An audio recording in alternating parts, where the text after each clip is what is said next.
good morning. Can you please introduce yourself and tell us a little bit about your nonprofit origin story? Thank you, Tash. It's evening here. It's 6, so it's a good evening. My name is Pius Isabirye, and I'm from Uganda. I'm a founder of Comrades To Youths Africa. I'm personally passionate about youth empowerment, and it's the reason I founded the organization. I would say why I started this organization. My story is a bit funny. When I was a child, I really loved community work. I used to see my grandparents used to go to school, leave them alone at home, and I was wondering how they take care of themselves when we're not around. We fetch the water. So my mind was there. And now as I was at school, I'm one person that used to go to school, but I didn't like it. I feel the system somehow limited me to do all the work. But I saw that there are many youths in school that are like me. We are there because maybe our parents pay tuition, and maybe because we passed because maybe we are blessed with our village knowledge, and maybe we don't want to get ashamed. But I felt like most of the youth needed something else, something that brings out their ability. And at school, they used not to encourage own talent shows where you show your own talent. For example, my school, not even to participate in sports debate, they will criticize you after. There was no that free environment. So I felt like I should set up something to help students in schools to explore their talents and other abilities. That's how I came up with Comrades To Africa. And what has been your favorite part of the journey into nonprofit so far and setting up your own nonprofit? The amazing bit is that the schools and the students welcomed this idea. Because first I thought this is something I'm thinking of, maybe it won't work with certain people. But the first school we went to, that's my primary school, the head teacher was really amazed.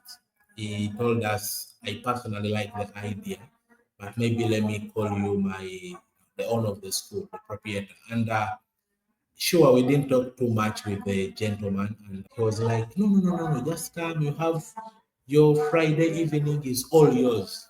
Yes, and we were amazed. We were like, yes, if they could accept this, that means it's something valuable. Entirely, that's my biggest moment in this one.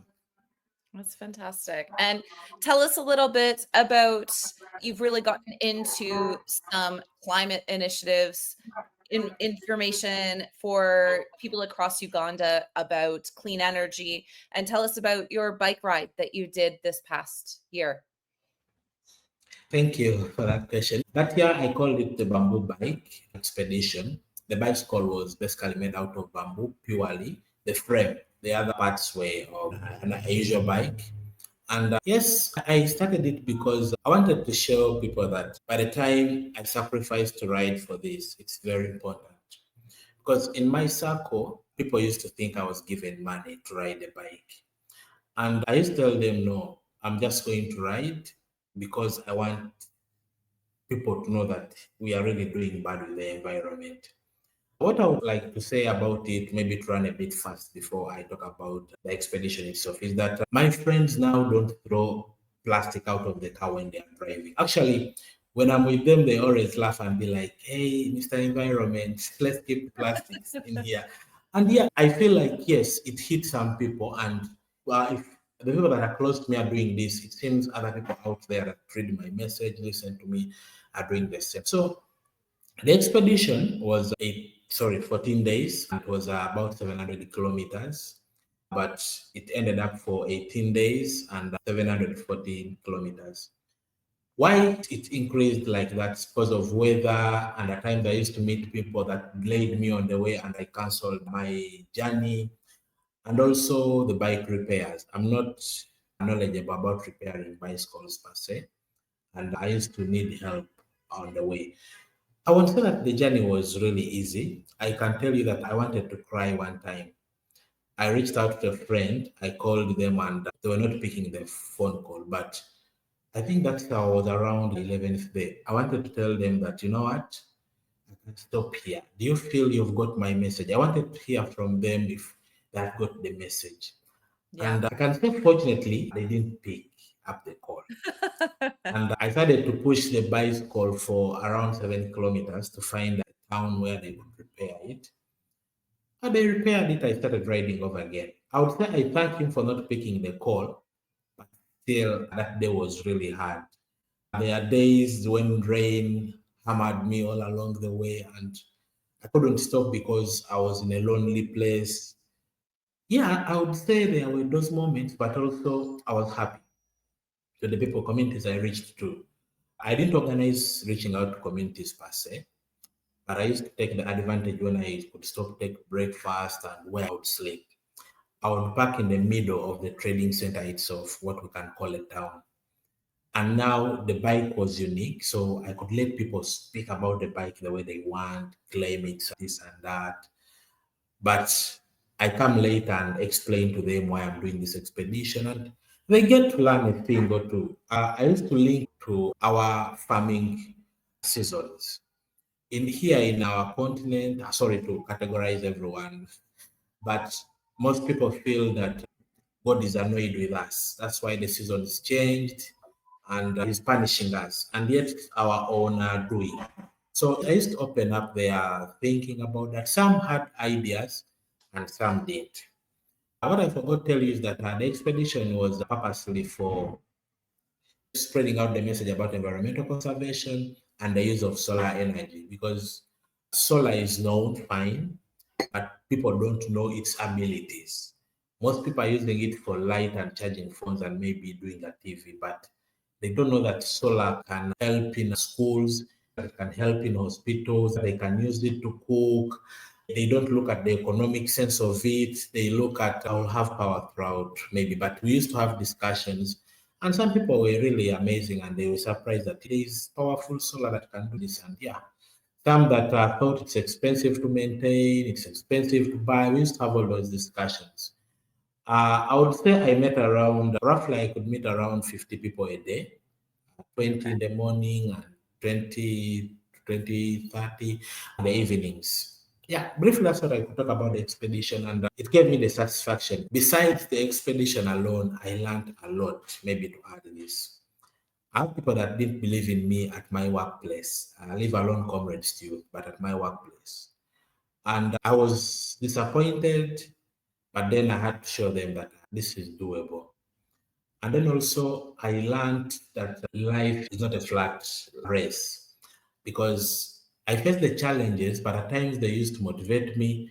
I felt really down. For example, that day that I wanted to give up, but just a moment of someone not picking a call pushed me until I finished for another week. So I'd like to say that besides the message moving, an expedition is really a life challenging journey, and I would like to learn every day and every year about it. Well, that sounds like such a, it's a big commitment, particularly to do a project like that while you're also running a nonprofit itself. I'm sure there's many challenges, as there is for any founder of a nonprofit, but what are some of the biggest challenges you've been facing in your work in nonprofit?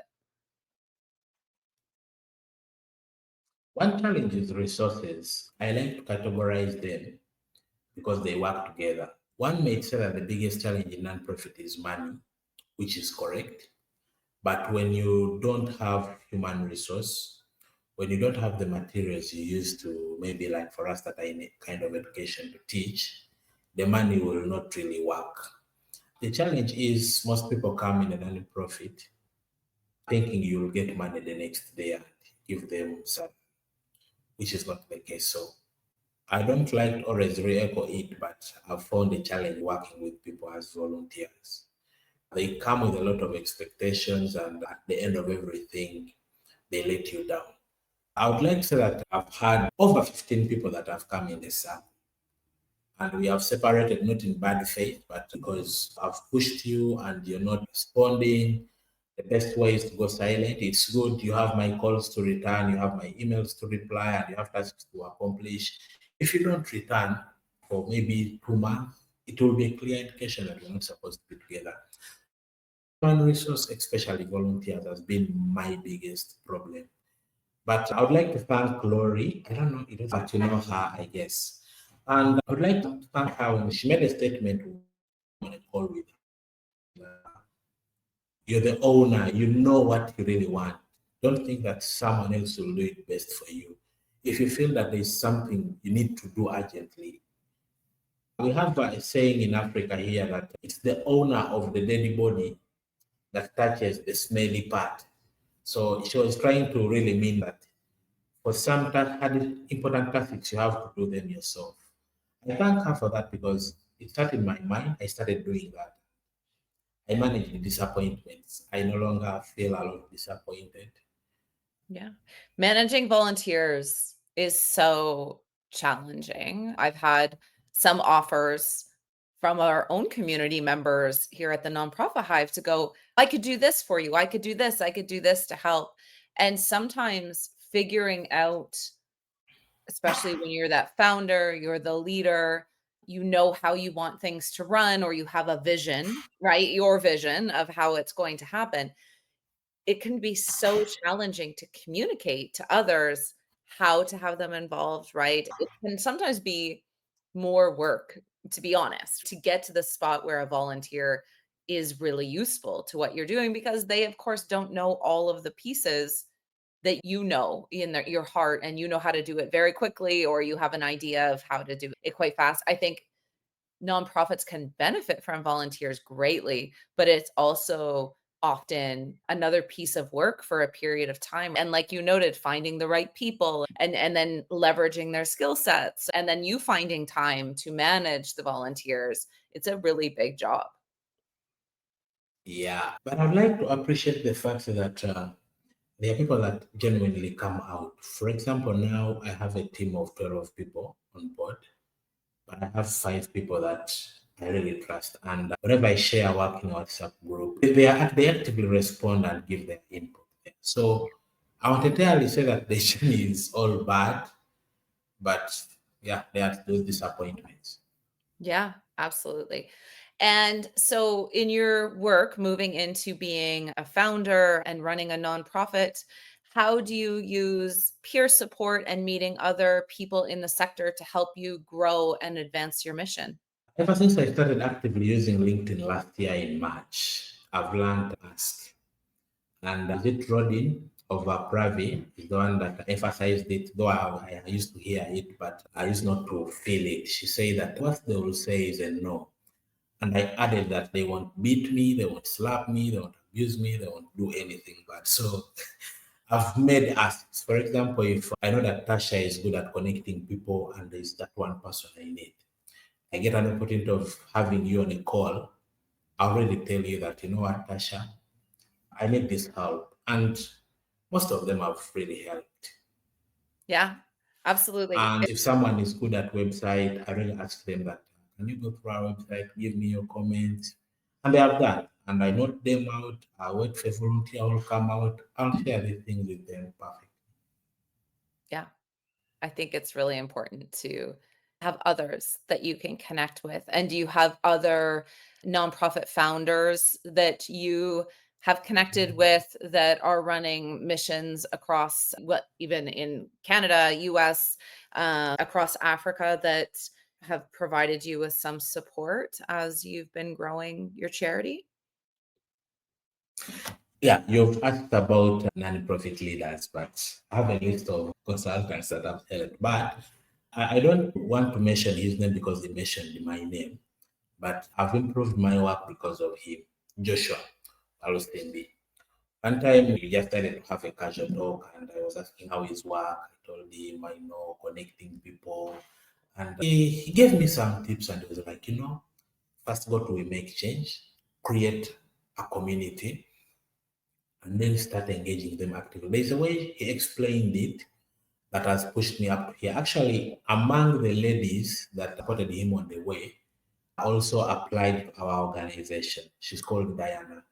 She's an M&E with a certain NGO in Uganda here. And she has really been supportive. She has given me tips here and there. And I would like to say it's all from Joshua. We engage. I have, is he called Grace, the one of GRM? Yeah. We engage. He has connected me to different consortiums that I've really joined to learn a thing. But registration process is what is waiting. I like Simon. Simon introduced me to all this, though it was not so formal, but he has been there because he's good at giving you the emotional support. When he discovers that you're really down, he calls you. We speak for over 30 minutes on a phone call. And he's giving you emotional support. By the time you leave call, you feel, I can now catch this direction and make it. Yeah, probably those are the two non-profit leaders I can talk about that have remained in connection. For Grace, we minimally speak, but actually I even have a message from him. Grace is wanting us to meet physically just to have a dog to catch up. Yeah, it's so wonderful. As much as I love having Hive chats, which I mean, you and I have had one in the past, and it's so lovely. And you have certain people you connect with more and speak with more. It is very cool to meet in person individuals who you may never cross paths with otherwise, or life is very busy. But I think prioritizing connection for people in nonprofit is really important because, as you noted, the work is really challenging. And sometimes it's just wonderful to brainstorm with other people who have the same kind of challenges that you're facing too. Yes. I've met very many people in the non-profit in groups. Actually, I always brag that I think people don't take time to read. I don't know whether it's in my country or my community or it's all over Africa or maybe all over the world. They have so much knowledge to apply. And when you're sharing with people, they are not sharing. They are wondering how come that is there. It's one of the reasons I talk much about the non-profit and LinkedIn when I'm in a gathering, because LinkedIn increased my knowledge in that. And the non-profit Hive makes me talk to people that have applied that knowledge. There are two things that I found in 1 month, and they have given me that. For example, if I read your posts and read them, I get this and this. When I meet you in a non-profit, I have a chance to ask you what I really feel, and explaining it to me verbally works for me. And I'd like to tell you that on every call that I've made in a non-profit Hive, I've picked a thing to apply. So if there are 10 calls, just not have 10 action points I've worked on. And it has pushed me. You may not see that I've shifted from 1 to 2, but in me, I am happy that I've pushed from 1 to 5. That's awesome. My final question I always ask is, what do you feel that you've gotten out of being a member of the nonprofit Hive community? I've met people that are free to share knowledge. That's one thing I give credit to the non-profit Hive. In whatever way, either it's the algorithm, either it's nature, it selects people that are free to share.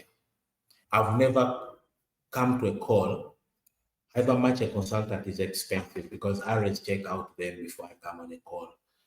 They give you time, it's like you've paid for the 30 minutes. And on top of the time they are giving you in a non-profit Hive, they are calling you out to go and book their 30-minute call so that you complete your conversation. So they are giving you 1 hour of free talk, and they're also giving you support in the email and LinkedIn chat. So I'd like to say that I found a community I needed at the right moment. At that time, I was confused. I didn't know. I don't know whether it's this charity is draining me, just beyond my personal things. But when I came March 2024 on LinkedIn, things changed a bit. That's awesome. Well, we very much appreciate you've been one of our champions, one of our supporters. I'm deeply thankful that you found us. It's been wonderful. And I've loved following along with your journey. And I know there's been many challenges along the way. And, you know, nonprofit founders are some of my favorite members because they believe so deeply in what they're doing and they're truly out there making big changes. How can people get in touch with you, Pius? How can they follow along with your journey from here?